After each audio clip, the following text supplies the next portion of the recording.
class, welcome once again to our weekly video. I should say welcome to our weekly video. I am Professor Moptop, as I hope you know by now. This week in Beatleland, we're going to be talking in great detail, quiet down there, honey pie.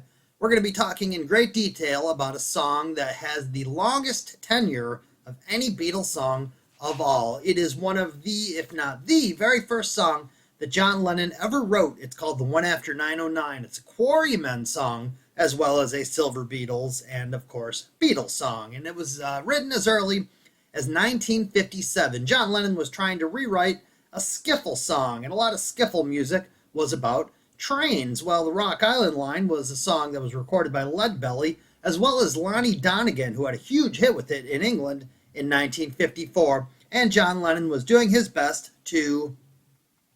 this cat here. John Lennon was doing his best to write his own type of skiffle song. He wanted to make it interesting and funny and unique. Even at a very early age, John had some really interesting ideas about how songs should be written. It was partially inspired by the Rock Island Line. It was also inspired by a song called The Midnight Special. Both were recorded by Leadbelly as well as by Lonnie Donegan. In the song, the singer, who is running for the One After 909, ultimately misses the train because he was at the wrong location. Now, this is really funny because most songs from this era had a very direct and very simple message, whereas this had a very interesting and unique take on the song. He was trying to chase the girl down, and he could have possibly reached the girl, but he went to the wrong location. Even in his earliest songwriting, John Lennon's genius was quickly starting to emerge. Another interesting thing about the One After 909 is we don't necessarily know if the 909 is the number of the train or the time that the train is supposed to arrive at the station. Very, very clever, very, very early song. In the spring of 1960, Paul McCartney borrowed a tape recorder from a neighbor, and John, Paul, and possibly George, but not likely. Also, on some of these recordings, Paul's brother was around, and Stuart Sutcliffe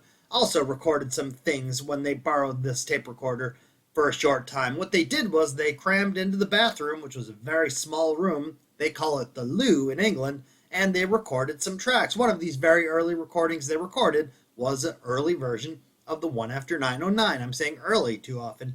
They rehearsed it in late 1962 as they were breaking in their new drummer and trying to get things ready for the EMI recording sessions that they had coming up soon. They recorded it in the Cavern Club during a rehearsal in the middle of the day with no one there. These tapes still survived, and there's a snippet of it in the audio that you're going to be getting in your mail. In March of '63, as a possible B-side for From Me to You, they attempted to record the song, although they decided not to release it.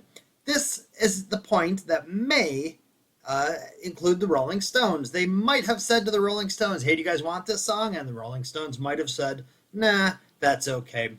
This is very speculative. No one seems to know for sure, and of course, this is a long time ago, and it was a very small event in a series of events for these guys that would have a lot of cool things that happened to them.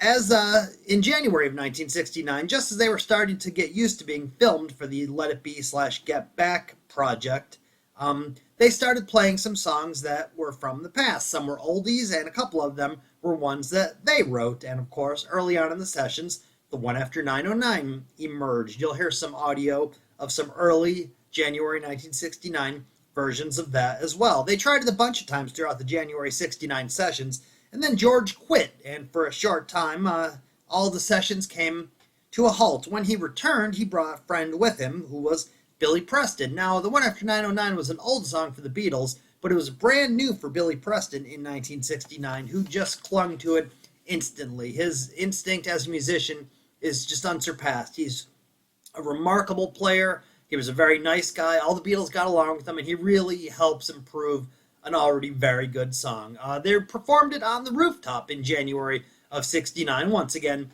with Billy Preston. And for the initial Get Back album, which Glyn Johns selected all of the track listings for, he selected a rooftop version of this. The Beatles rejected this, and they said, we don't think that this is the album that we want, and they put it in the hands of Phil Spector eventually. Phil Spector changed a lot of things, but one of the things that he kept the same was this version of the One After 909. That is the official version on the Let It Be album. Spector, as well as Glyn Johns, really understood and recognized the excitement in this song. This was an important song for them. They really enjoyed playing it early on. They really enjoyed playing it near the end of the Beatle years as well. And speaking of the end, we are at the end, bless you, again. I am Professor Moptop, thanking you as always, week after week. Don't forget to check your email every week. There will be a WeTransfer with 3 hunks of audio all about the One After 909. And next week, we're going to be talking about lost Beatles songs. This is a fun one. Thank you so much, as always. Have I said thank you yet? I'm Professor Moptop.